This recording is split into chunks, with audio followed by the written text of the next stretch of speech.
దేవుని కొరకు గొప్ప కార్యాలను సాధించడానికి నీ ఆశ కలిగి పూనుకున్నప్పుడు దానికోసం నువ్వు ప్రయత్న పడుచుండగా దాన్ని అడ్డగించడానికి సాతాను యొక్క దాడులు తెంపు లేకుండా వస్తానే ఉంటాయి, ఎదురెదురు. అక్కడ నువ్వు డ్యామేజ్ కాకుండా జాగ్రత్త పడాలి.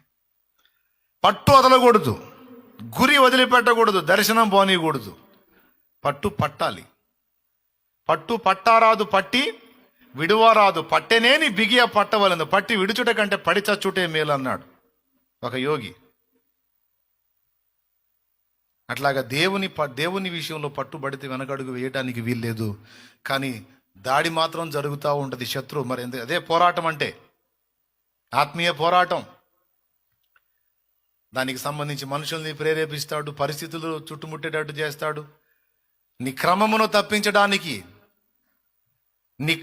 తప్పించడానికి వాడు చేసే కుట్ర వాడు చేస్తాడు. అయితే క్రమం తప్పడానికి వీల్లేదు. తీర్మానం చేసుకొని జాగ్రత్తగా నువ్వు ముందుకు సాగితే, కొద్దిగా క్రమం కలిగి నడిస్తేనే ఎంతో పొందగలిగాను నేను దేవుని కృపలో. కొంచెము క్రమాన్ని పాటిస్తేనే, కొంచెము క్రమాన్ని అనుసరించి నడిస్తేనే చాలా కృప చూడగలిగాను నేను.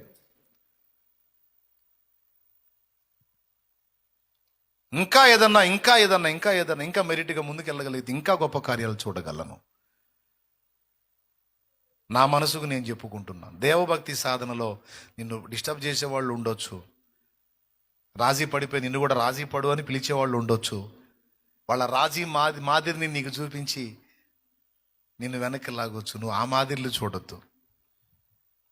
మరెవరో మంచి మాదిరి ఇస్తారని ఏ మాదిరి కోసమో చూడొద్దు. నువ్వే ఒక మాదిరివి కావటానికి నిర్ణయం చెయ్యి. నువ్వే నిలబడు. నీ చుట్టూ క్లైమేట్ అంతా కూడా మలినం అయిపోయిందా? భక్తులు కూడా పాడైపోయారా? ఆఖరికి నేను కూడా సరైన భక్తి నీకు చూపలేకపోతున్నానా? అట్లయితే నన్ను కూడా పక్కన పెట్టి నువ్వే నిలబడు.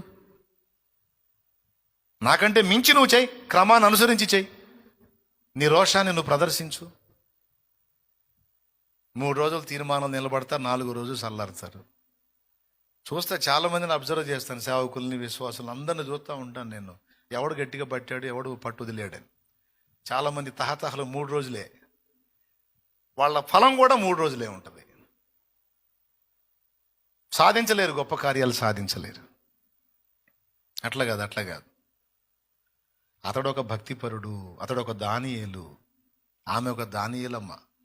అయిపోవాలంతే. దానియేలుకి ఎవరి ప్రోత్సాహం లేదు, ఇంకా ఉన్నవాళ్ళకి ఆయన ప్రోత్సాహం. దానియేలుకి ఎవరి మాదిరి లేదు, ఉన్నవాళ్ళకి ఆయనే మాదిరి. నువ్వు అలా ఎందుకు కాకూడదు తల్లి? అప్పుడు నీ కుటుంబము, నీ సమాజము, దేవుని పని అన్నీ ఆశీర్వాదకరంగా ఉంటాయి. కృప మనందరికీ తోడై ఉండునుగాక. దేవుడు మన మనోనేత్రాలు వెలిగించుగాక. స్తోత్రమయ్య. లైవ్లో ఉన్నవాళ్ళు, ఎక్కడెక్కడో ఉండి అందుబాటులోకి వచ్చి వీక్షిస్తున్న బిడ్డలారా, మీ ఆసక్తిని బట్టి నా దేవునికే స్తోత్రం. ఎన్ని పరిస్థితులు చుట్టుముట్టినా, ప్రతికూలతలు ఎదురైనా పట్టు వీడవద్దు, పట్టు వదలొద్దు. ఎవరో నీకు వచ్చి మాదిరి ఇవ్వరు, ఎవరో నిన్ను వచ్చి ప్రోత్సహించరు. నిన్ను వెనక్కి లాగే పరిస్థితులే ఉంటాయి. వాటిని ఛేదించుకొని నువ్వు ముందుకు దూసుకెళ్ళాలి యేసునామములో. హల్లెలూయా.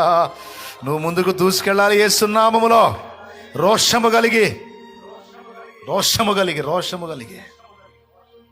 నీకు నువ్వే సాధకం చేసుకోవాలి. దేవభక్తి విషయంలో నీకు నువ్వే బిడ్డ. చల్లారుస్తారు బిడ్డ, చల్లారిపోతావు బిడ్డ. అట్లయితే సాధించలేవు బిడ్డ. రాజీ పడితే సాధించలేవు బిడ్డ. నువ్వే రేగాలి, నువ్వే మాదిరి ఇవ్వాలి. దేవా, ఈరోజు నువ్వు మాట్లాడిన ప్రతి మాటకాయ నీకు వందనాలు. ఇప్పటికే చల్లారిపోయిన స్థితిలో ఉన్న మా ఆత్మీయ జీవితాలను దయచేసి వెలిగించండి ప్రభా, మండించండి ప్రభా. అణగారిపోయాం, కనీసం ప్రార్థన నడిపింపులు కూడా లేవు, ఎలుగెత్తి మొర్ర పెట్టడం లేదు అయ్యా. ప్రార్థన ఏం చేయాలో కూడా నడిపింపులు లేవు. చల్లారిపోయిన జీవితాలు, ఒక మంచి తీర్మానం చేయలేని జీవితాలు, ఒక మంచి తీర్మానం నిలబడలేని జీవితాలు. క్షమించు ప్రభా.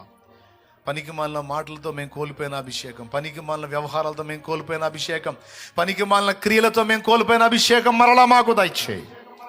మమ్మల్ని అభిషేకించు, యేసు నామములో మమ్మల్ని అభిషేకించు, మమ్మల్ని బలపరచు, నీ శక్తితో నింపు, నీ వాక్తో నింపు, వాక్ శక్తితో నింపు. నీకు స్తుతి స్తోత్రము, స్తుతి స్తోత్రము, స్తుతి స్తోత్రము, స్తుతి స్తోత్రం. మమ్మల్ని దర్శించినందుకు నీకు వందనాలు. మళ్ళీ ఒక్కసారి మాతో ముచ్చటించినందుకు స్తోత్రాలు. శ్రేష్టమైన అంశములను మా దృష్టికి తెచ్చినందుకు నీకు స్తోత్రములు.